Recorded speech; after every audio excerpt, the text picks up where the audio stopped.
All right. Welcome everyone to another session of Summer of AI. Today we're looking at how to deploy your models, how to put them together, and the experiences we've had trying to get models to work for industry. So we have a software engineer that's working with us. Wendi, are you there, Wendi? Yes, I am. Yeah, Patrick's. Hey, Wendi.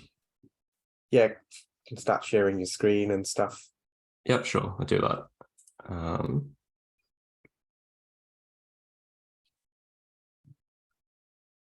Okay, can you guys see my screen now? Yep, awesome.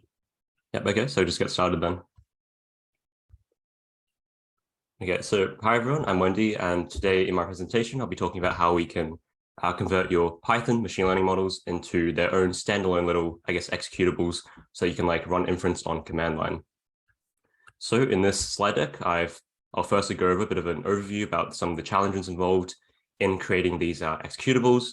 And then I'll go over a few different approaches that I've had some experience with. So firstly, I'll be talking about how you can create an inference app using C++. And that kind of firstly involves converting your models from Python to C++.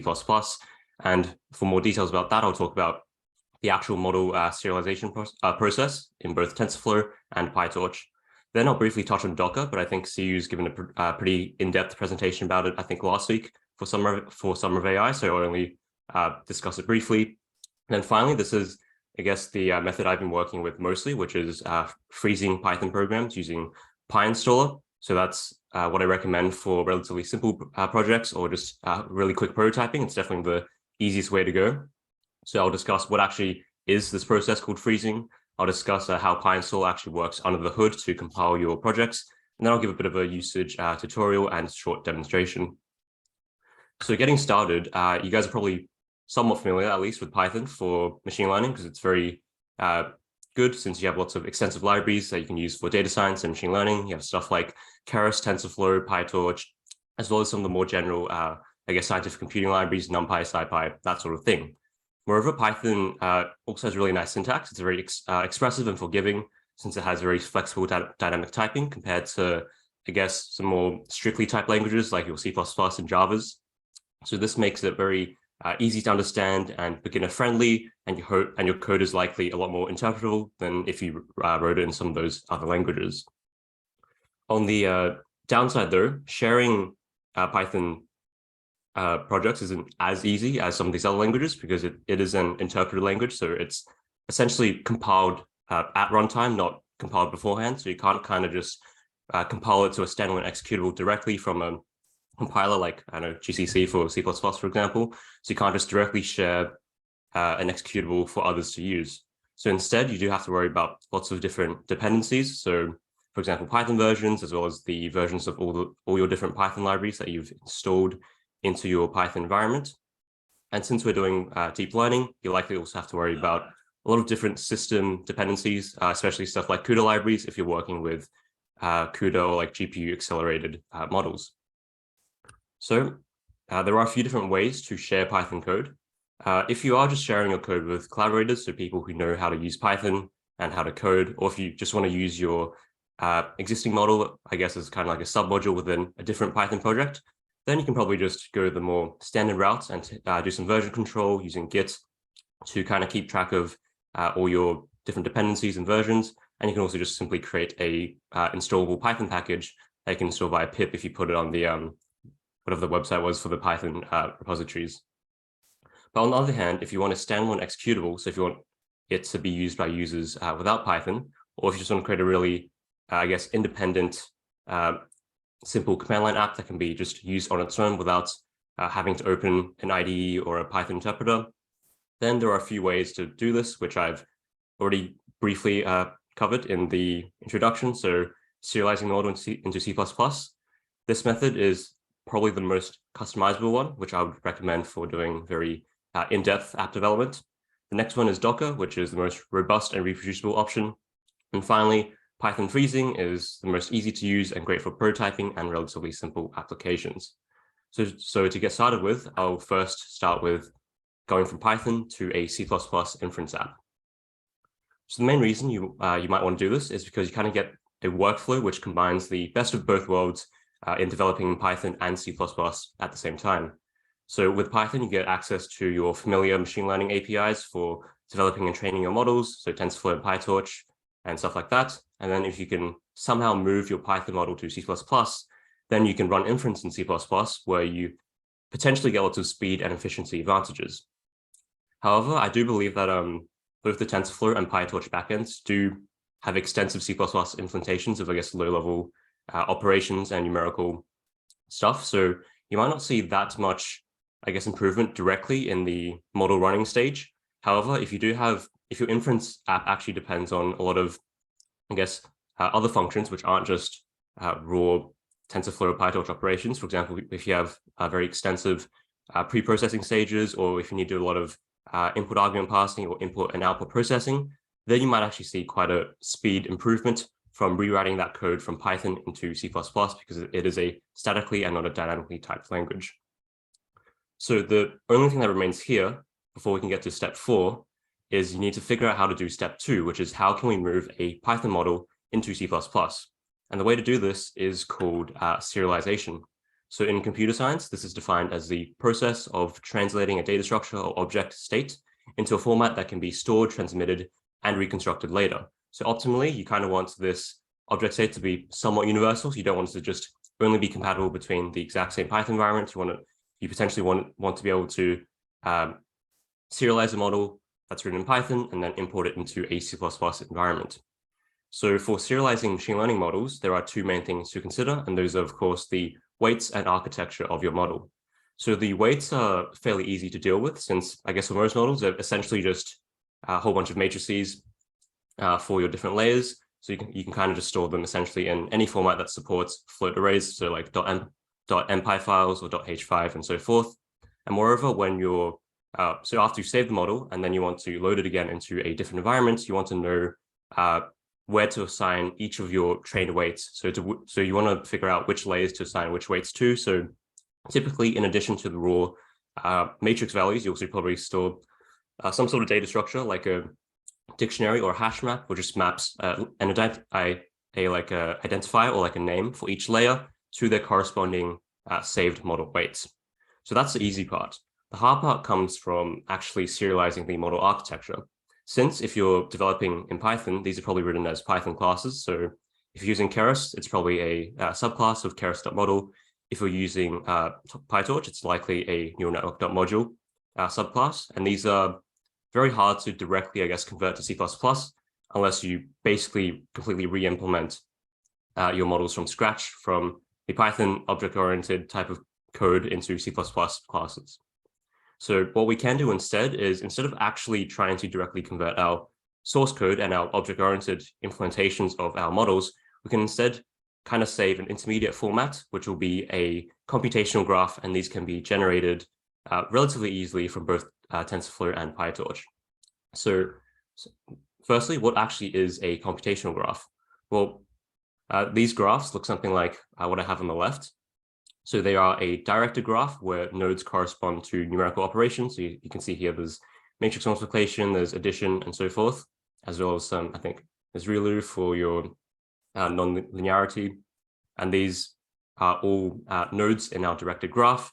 And then the actual edges in our graph correspond to representations of how data actually flows from our input nodes, I guess, to our actual operation nodes, and then finally get fed into the output. So if you know a little bit about how TensorFlow and PyTorch work, they use something by default called eager execution, which means that they kind of execute your mathematical operations as they come in the code, so just line by line, kind of like a regular Python interpreter. However, whilst this is very good for debugging, since you can just have print statements come up during your code, there is a more efficient execution mode called graph execution. And what it actually does is that it basically scans through your code and first builds an efficient graph representation of your code before actually evaluating the result of your model. And these graphs can be built, saved, and loaded without having any access to the original source code. So as you might imagine, saving a computational graph is a pretty good way of serializing a machine learning model.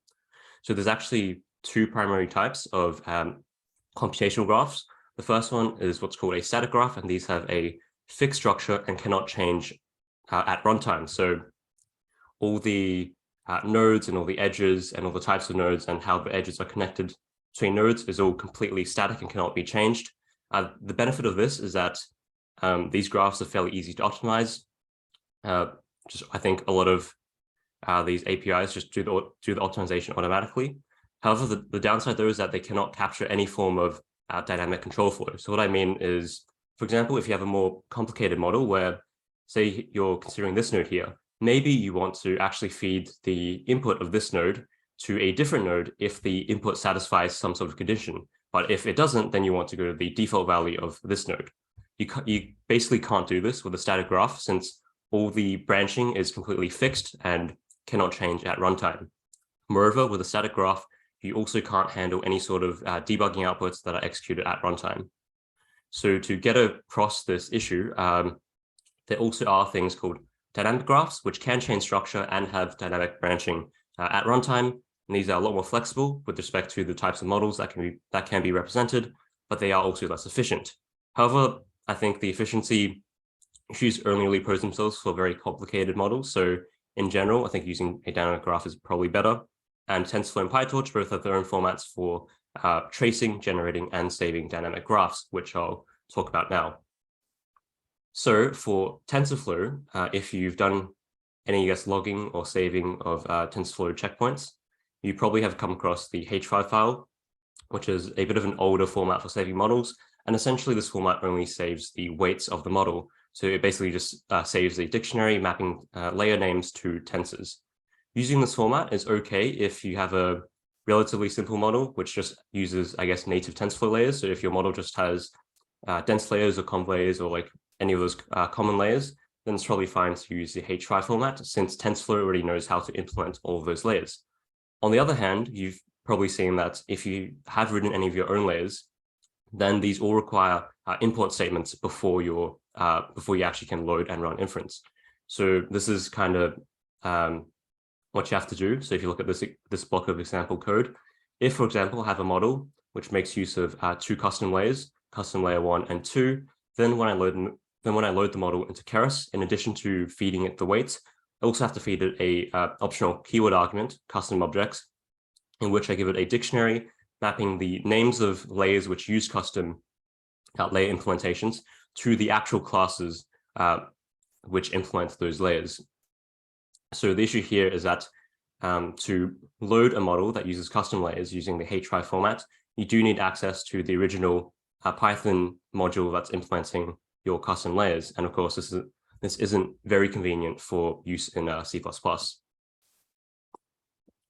So as an alternative to actually having to re-implement custom layers, TensorFlow has a newer and more comprehensive model saving format called saved model.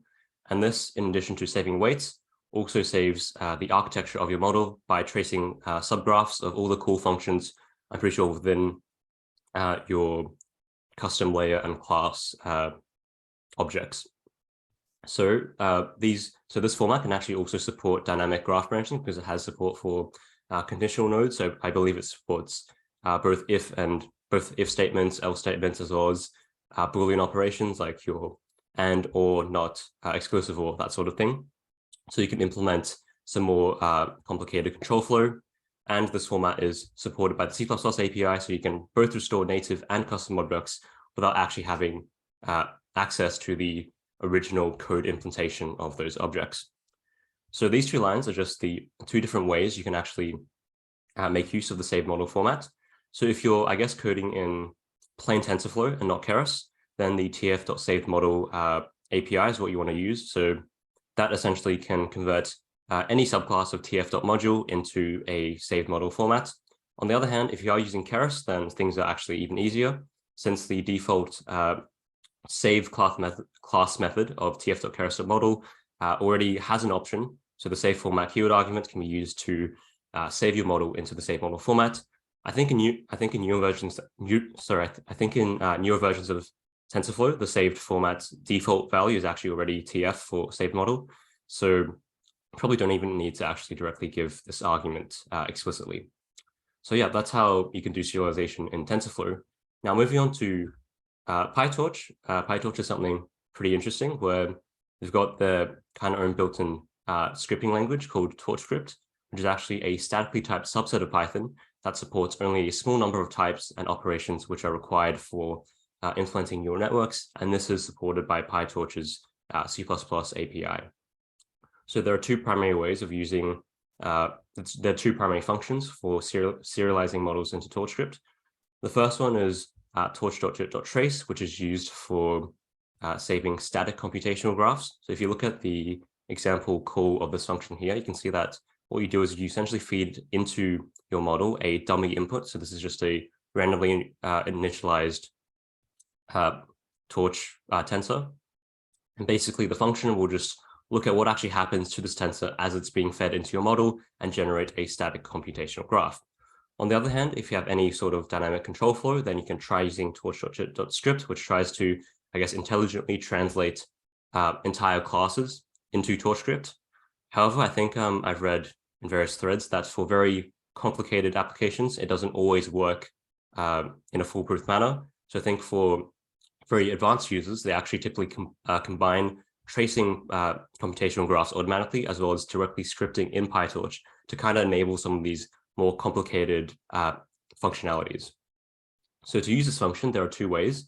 If you're just converting a function to TorchScript, then you can use a Python decorator.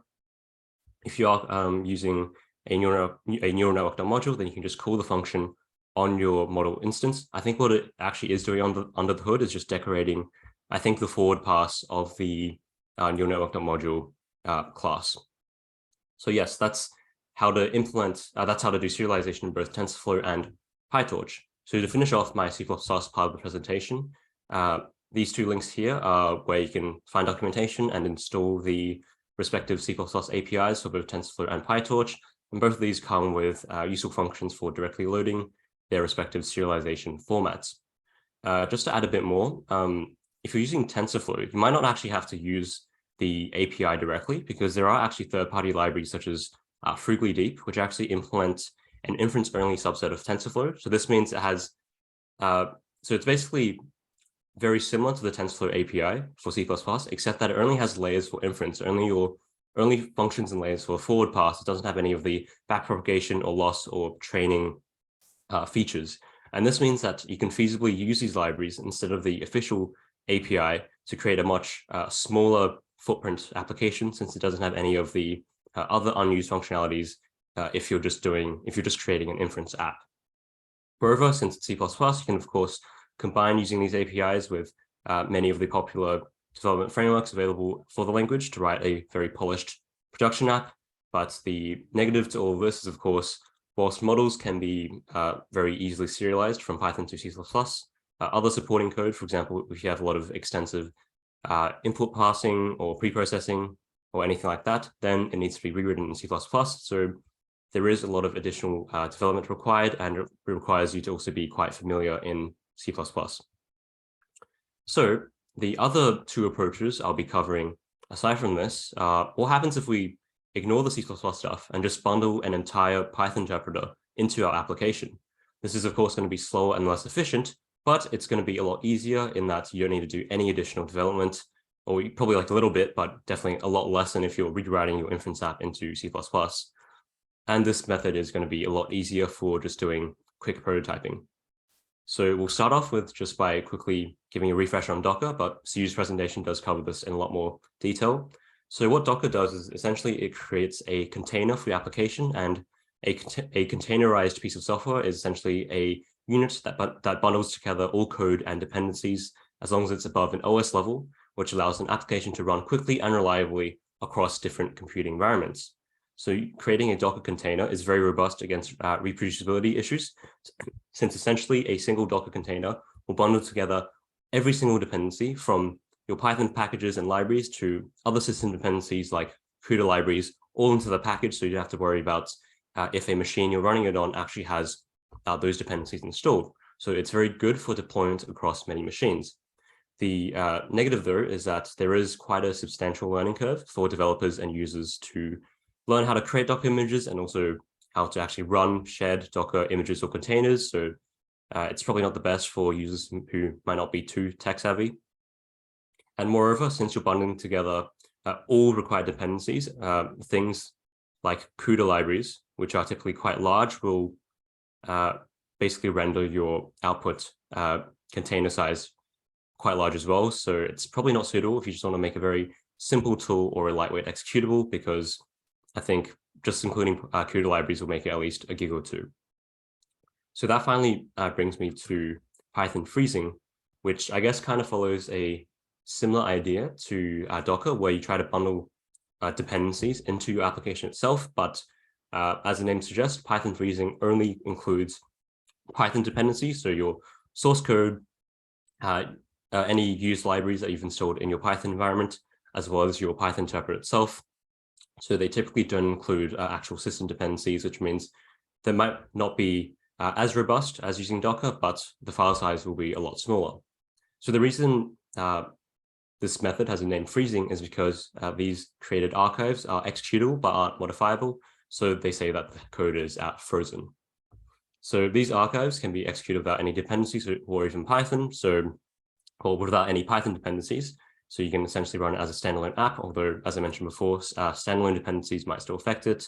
And there are a plethora of tools to do this automatically. They will have varying features and support, but the one I've chosen to use is PyInstaller, which I'll explain a bit about why now. So the main reason I chose PyInstaller is firstly, it has a very straightforward command line interface. It also supports many third-party Python libraries out of the box. There is a bit of a compatibility list on the GitHub repository, but it's a bit incomplete. So TensorFlow is on there, but PyTorch is not. But there are a lot of projects using it for PyTorch, so I assume most PyTorch projects will probably be fine. Moreover, you can also, although most Python freezing programs don't allow including system dependencies, PyInstaller has quite a lot of extensive functionality, and if you do tinker around with some of the more advanced optional arguments, you can actually manage to selectively include some additional system dependencies. So I've seen quite a lot of different projects actually manage to bundle CUDA libraries within it, though it needs, as I said, quite a lot of customization. The downside there is that although a frozen Python app will be smaller than a Docker container in all likelihood, they still will be quite a lot bigger than using the C++ method, just because you still have to bundle entire Python libraries into your application. And just something like TensorFlow, I think even the TensorFlow CPU version is still something like 500 or 600 megabytes. So your applications, well, they won't be tiny, basically. So the other issue with using PyInstaller is that you cannot cross-compile applications. And this just means that if you want to create an .exe executable, it needs to be compiled from a Windows Python environment. If you want to create a Linux app, it has to be made from a Linux environment and so forth for like Mac OS and whatever. So this is essentially, technically, all you need to get started with PyInstaller. You just pip install it from their repository, and then you just call the PyInstaller command from your command line and run it on the application you want to convert to a executable. Of course, for any applications with some amount of complexity, this is not going to be enough. There are a lot of different options you can use to customize your PyInstaller compilation. So what I typically do is just create either a batch script on Windows or a shell script on Linux to just have, I guess, my commands saved so I can just repeat them without having to retype everything. But before I talk about the commands, I'll just quickly go over how PyInstaller actually works under the hood. So a typical Python project probably looks something like this on the on the left. So you have your entry point script. This is where your if name equals main entry point line probably lives, and that's what's actually run when you run your code. And this likely imports a bunch of your own project modules where you find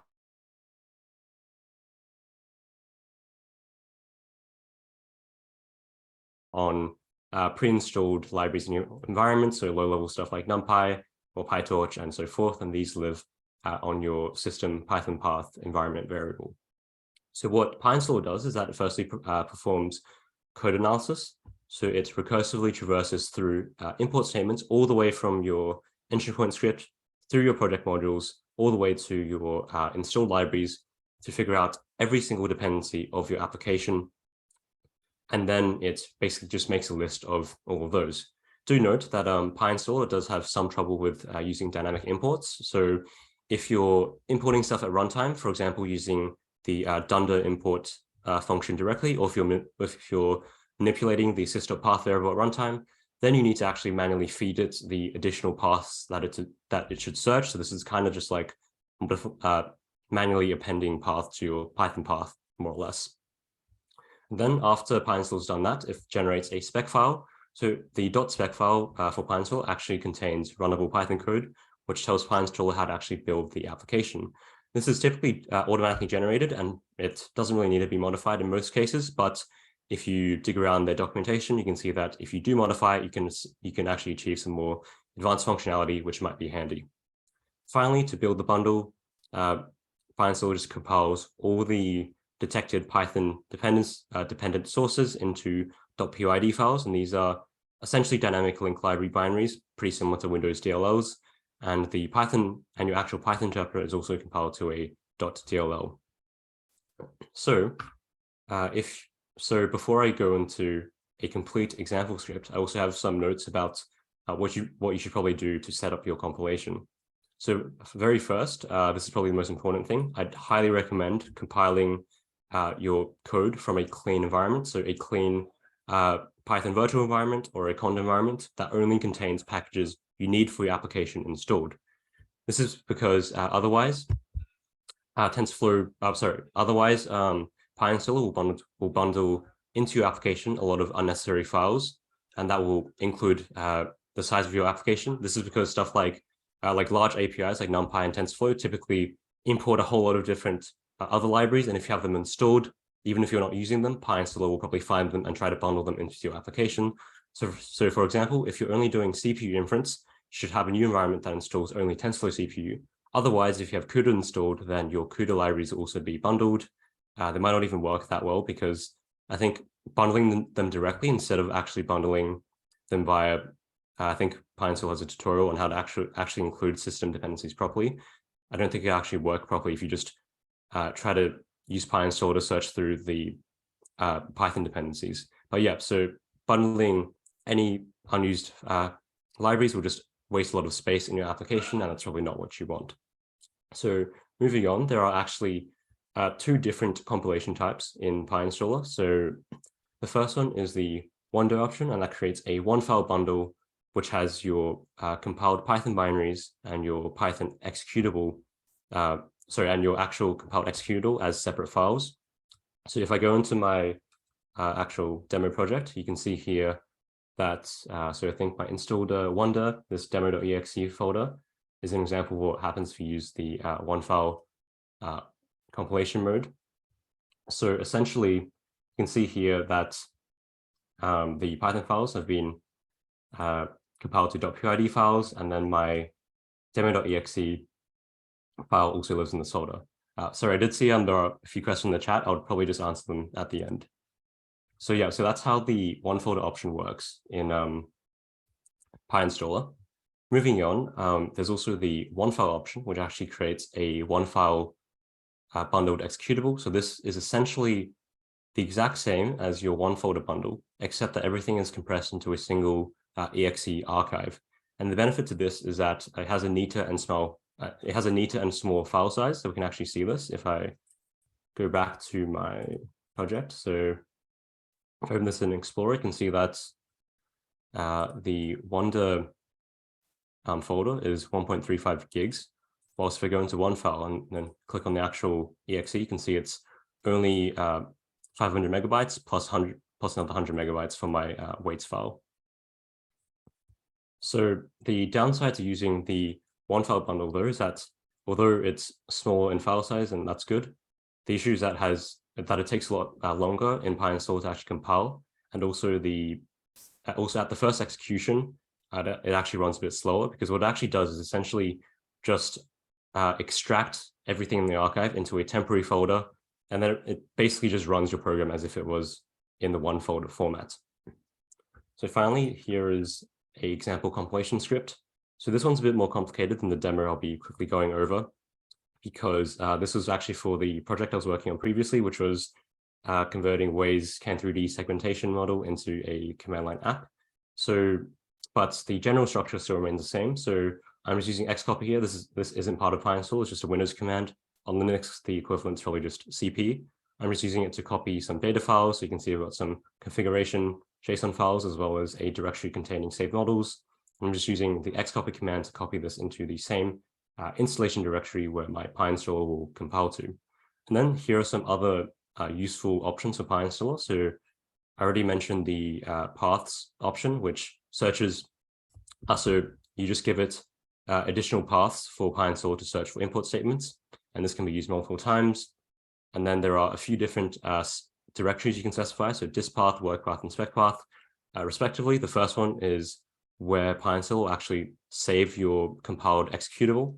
The second one is where PyInstall will put any temporary cache files it generates and log files it generates along the way during compilation. So that's where any, I guess, error logs will appear if you want to check what went wrong during a compilation. And then finally, the spec path is where the aforementioned automatically generated spec file will be saved, and the name option, as it suggests, is just the name that will be given to your bundled app.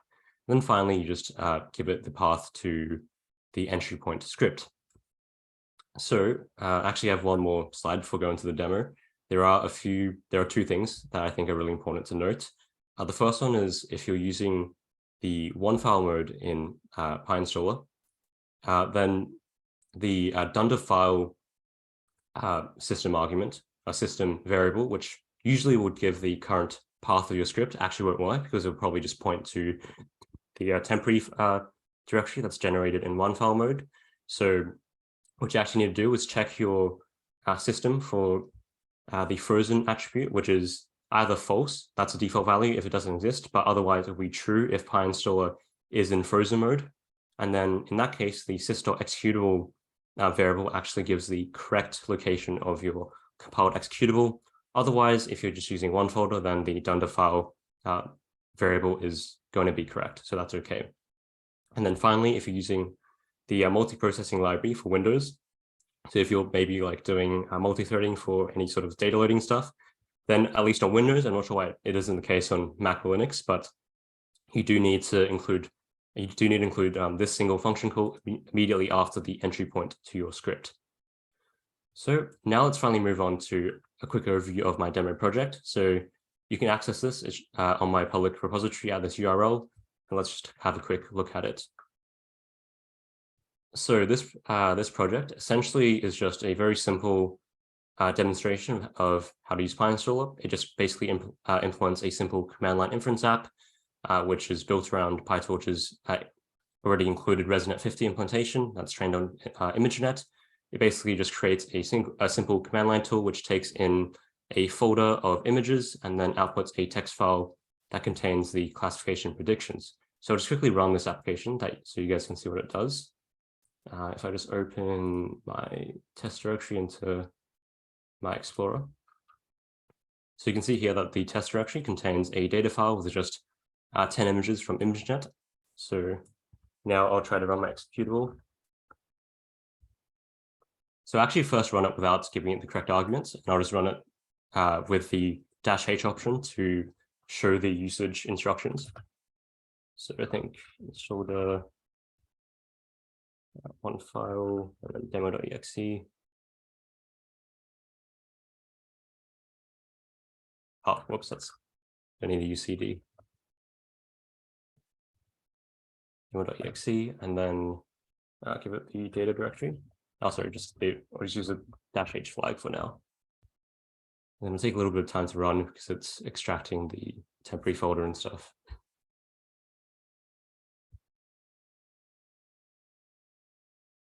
Yeah, so you can see here that the application just takes two simple input arguments. The first one is the path to the input image directory, and the second is the output file path. So I'll actually go ahead and give it those now. So give it the data directory, and then I'll just export the output predictions to maybe just out.txt.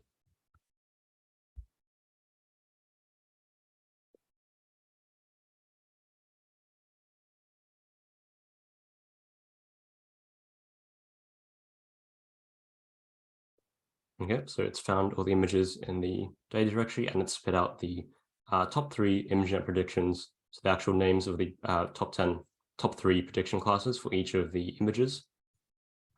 And then you can see here that what's been put into the out.txt file is exactly the same as the predictions here.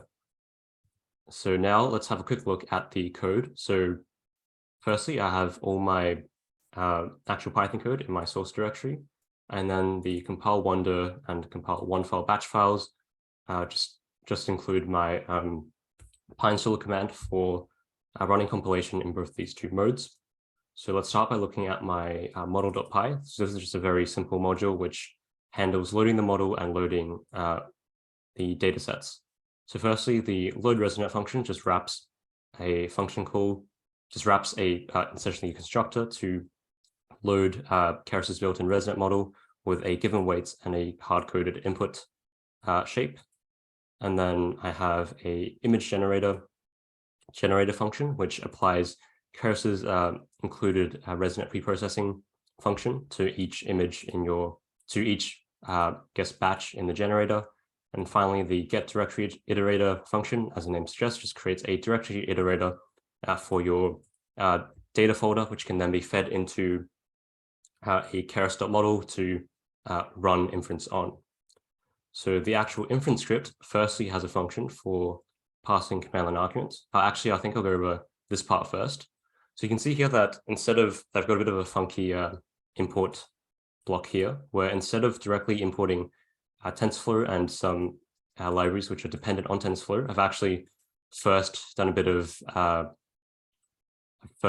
tweaked my logging preferences a bit using these 3 lines. So these essentially just disable all TensorFlow logs that are warnings are lower, so only errors will show up.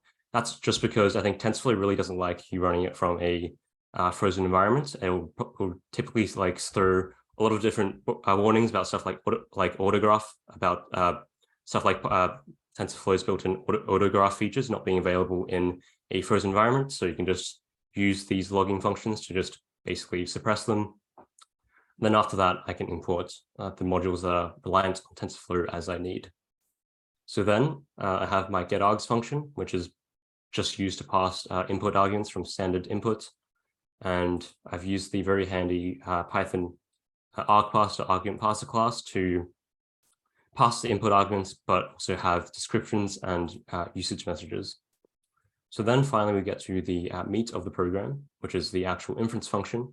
You can see here that I first got my block of code that I presented previously, which just finds the correct install directory path of my application. And then I use my getArgs function as well as the model loading functions from model.py to pass the arguments and then load the correct weights and model. And after that, I then set up my data sets using my get iterator as well as my ImageNet generator functions. And finally, I just run inference. I'm just using model.predict, which is built into Keras.model, which is fairly easy, but you can, of course, use your own forward pass function. And then this block of code here isn't that important. It's basically just a whole bunch of fancy string processing to get that nice output formatting for the output predictions. And then these are just written to the output path variable. And also I print them within the command line itself as well. So if you look at my very simple entry point, all it does is just run the inference script. And this is what PyInstaller will look at and then go through all the rigmarole of code analysis and so forth to find all the dependencies which are required to run it. And I'll just quickly run one of the compilation scripts so you can kind of see what it looks like, but it will take a while, so it won't actually wait till it finishes. So I can just call compile maybe wonder. I think wonder runs a bit faster from command line. You can see here that it's first done the first executed a copy command. I'm not sure if you saw it, but it basically copied the weights.h5 file that was in my source directory into the install directory here. And then you can see here that it's basically just doing code analysis. So all the stuff about loading module hooks is what it does when it goes through the code analysis recursively to find all your different dependencies. You can see it's basically just reading everything that's installed in my current environment. And speaking of the environment, I did mention before that I recommend compiling from a clean Python environment. So to help you guys with that, I've actually included a tfcpu.yaml file. So this is actually a YAML file defining all the libraries that are installed on the cond environment, which I used to compile from just then. And you can actually recreate this environment just by calling conda create on the tfcpu.yaml file using this command here, and it'll basically just automatically go on pip and install all the necessary dependencies that I've used as well. So you can basically just recreate what I've done here, since the one file wonder folders are a bit too large to actually put on GitHub, so you have to compile them yourself. So yes, that basically concludes my short demonstration of PyInstaller. I'm just going to finish off with a short summary slide before going into questions. So in this presentation, we've looked at a few different ways to bundle Python models to an executable. The first one was creating a C++ inference app. So this method is the best for creating a very polished and professional app, but it requires most software dev. And to do this, we can serialize our Python models into computational graphs, which are compatible with the respective C++ APIs. And then in more detail, we looked at using the save model format for TensorFlow, as well as using PyTorch's torch script format to generate static and dynamic graphs. Then we quickly touched on Docker, which was a very robust method that had a bit of a learning curve though. And then finally, we looked at Python freezing using PyInstaller. We looked at how it actually bundles projects under the hood. And we had a look at a bit of an example compilation script, some useful options, as well as a demo project. So thank you, everyone. That basically concludes my presentation. Does anyone have any questions? I guess I'll probably look on Zoom. Yes, thank you. Thank you very much for this cool presentation. I have one quick question. So, yeah, it was a really cool overview, but then I'm wondering, why did you not consider Onyx and the Onyx deployment framework, which is available for Windows, Linux, and Mac? And basically, it solves all the problems that you mentioned and does it in a very small footprint, very fast performance way. So it basically takes any model, converts it to the Onyx description, and then deploys it in the deployment framework. And you can also then deploy it on various cloud platforms, and it's highly optimized. So I'm wondering, what was your reason to leave that out? I'll be very honest. The only reason is I actually haven't looked into Onyx that much. I have looked at it, but so in my research project, I was mostly just concerned with creating a simple command line exe. So I wasn't actually didn't actually look that much into deployment on cloud platforms. And it was more just creating a simple single exe for use on, I guess. So my project was converting a simple medical image segmentation app into a exe, and the use case was to use on, I guess, single machines in a clinic.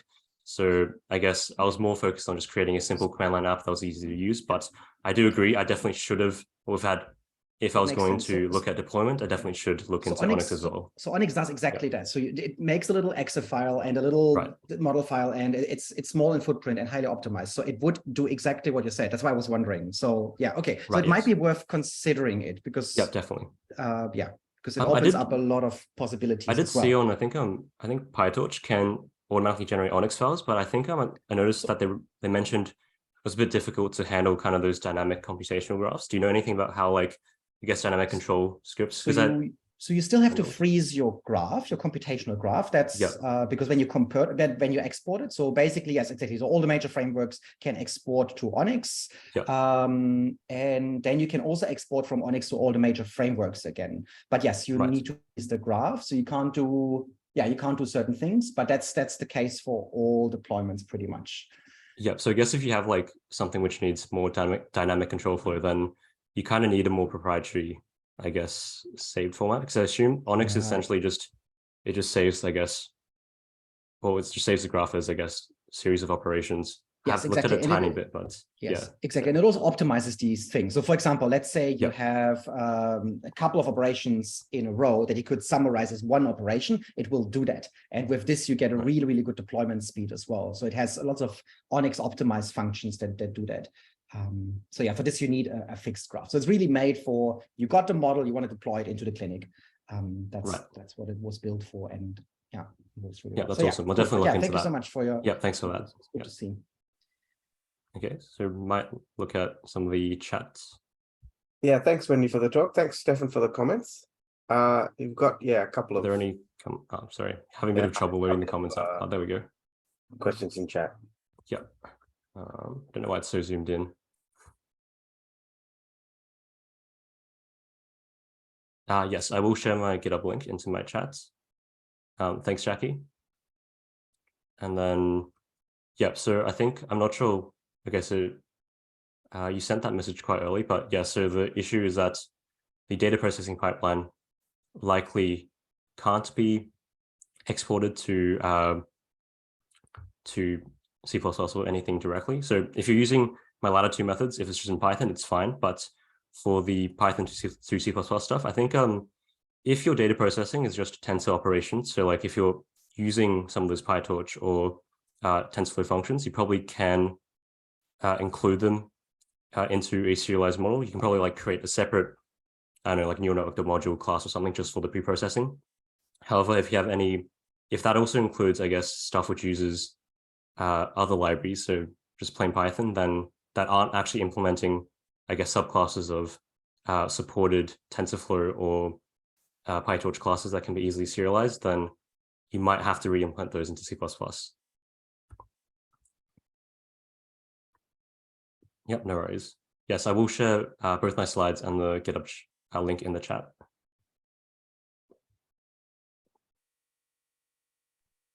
All right, thanks. Any other questions for Wendi? Oh, yes. Hey, Wendi. Yeah, great Hey. presentation. I just have one quick question regarding to the TensorFlow Lite, because I'm wondering, do you have any experience or knowledge about the TensorFlow Lite, or do you have any knowledge about implementation in the mobile phone in general? Because nowadays, like mobile phone is pretty big. We're trying to implement something. Yeah, sorry, I haven't really looked at. I saw TensorFlow Lite, but haven't looked at into that much detail yet, unfortunately. Right. Okay. Yep. Thanks. I can quickly comment on TensorFlow Lite. So we looked at TensorFlow Lite. So basically, it kind of works for deployment of models. The problem is, first, it only so the runtime is basically JavaScript. So it's TensorFlow Lite JS or TensorFlow JS, I think they call the deployment framework. So you're pretty much locked into this. And also it only supports a subset. So we struggled, for example, getting 3D convolutions to work. They were just not supported at the time when we tried it, which was half a year ago. So it might be different by now, but yeah, so they always claim it's made for deployment, but then yeah, if you're doing like simple image classification, 2D pictures, everything is fine. If you're using 3D data, we struggled a lot. That would be my 2 cents. But yeah, happy to hear more if other people have had other experiences. Right. Thanks, Stefan.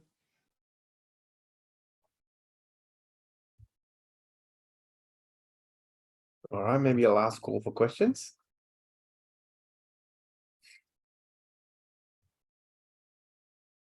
All right, if there are no more questions, I'd like to thank Wendi again for a great presentation. Thank you all for attending in person and those who are watching in the recordings. Yeah, thank you very much for attending this talk. Yeah, thank you, Shakes. Thanks, everyone. Yeah, sorry. We have one more session later on today about quantum deep learning. So if you're interested in that sort of stuff, happy to, yeah, we'll see you there. All right. Thank you, everyone. See ya.